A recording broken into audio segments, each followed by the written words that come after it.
Your number 8 best companion planting pair is brassicas with marigolds. What are brassicas?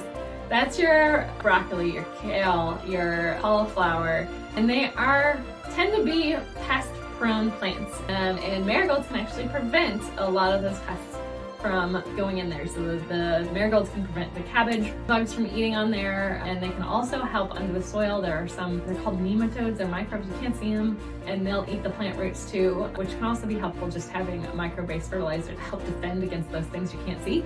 But marigolds help prevent a lot of those things, and if you go for a French marigold versus an African marigold, those French marigolds will fit underneath the leaves of your brassicas so that you have a better spacing in general. Not that African marigolds can't work, they do have the same pest deterrents, but they just fit better spacing wise, and they are really great to grow together.